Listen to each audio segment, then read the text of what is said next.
Been a long time since I've done a modification video, but this isn't really a modification, it's more of a refurbish, and pretty much what this is a portable record player. It was made, I don't know when it was made a long time ago, but if you look on the inside, it is not, what does it say, there it is, made in China.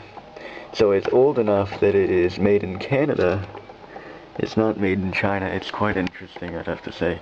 But, unfortunately, it's got a few problems that I'd like to try and sort out. First off, this is too stiff to turn. You might just be a twisted belt, or if there is a belt, or it might just be a bit gummed up or something. And this over here is completely fallen off. And this doesn't seem to be moving too well. So I've tried it with the start and whatnot, and that's not seeming to be working. But other than that, everything seems to be okay. We might need to replace the needle, but it looks alright. Might be a little damaged, so we might need to get a new one. That's going to be the hardest part, probably. As for everything else, it seems alright. Generally, I just like to check first. Just make sure everything's alright in the front. Yeah, these generally just come off. And let's see if we can get a good shot.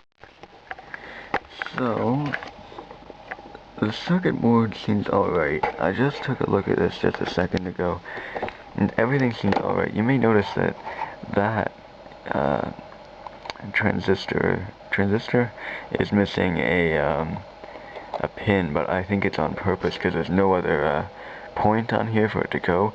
So I think they meant to just have it with one leg, and plus we've never been inside of this, so I don't see how it could have gotten damaged whatsoever. Anyway, so that looks good. I guess what's next is we're just going to take off this, and there's just two screws. I'm probably not going to do too much of a guide, just overall what's happening with this. Alright, see you in a second. So what I've done is I've managed to sort out the needle, or the arm. As you can see, it's now attached. It's moving. This is moving much freer, but it was basically just a matter of moving it back into gear. I opened it up underneath. It was kind of like they were all over the place, but whatever. It was basically you just gave it a couple turns until it finally clicked back into proper place, and everything started moving again. I don't know. I really have no clue what happened there, but anyways.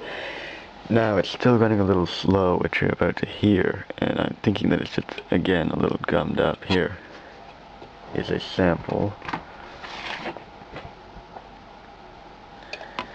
I'll just put that on. So here's a little sample. You'll hear how it's kind of wacky.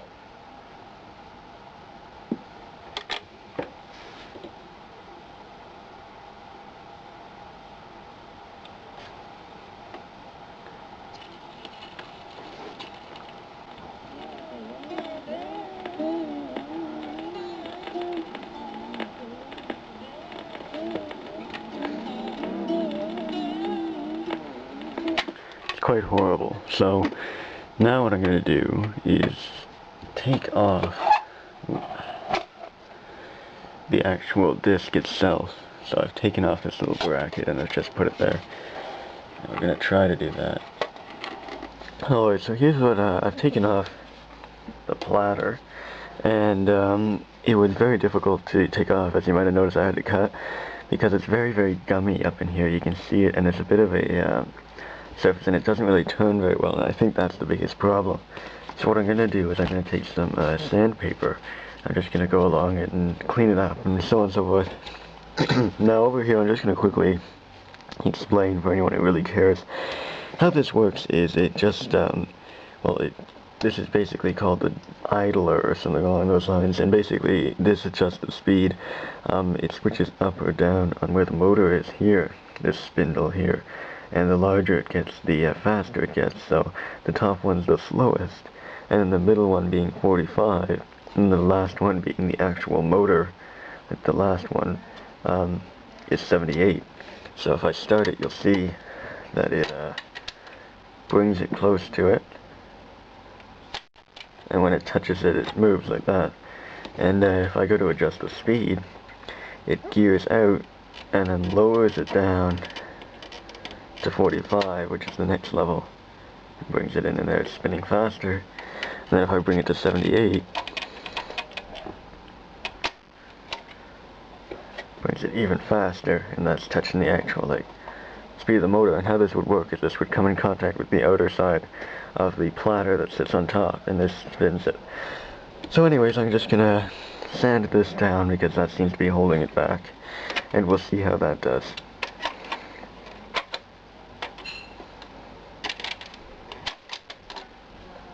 So I've just re-lubricated the little washers right here, and they seem to be going quite fine. And now what I'm going to do is I'm just going to paint some of the lubricant onto the pole itself and the inside of the platter right here. So I'll just go ahead.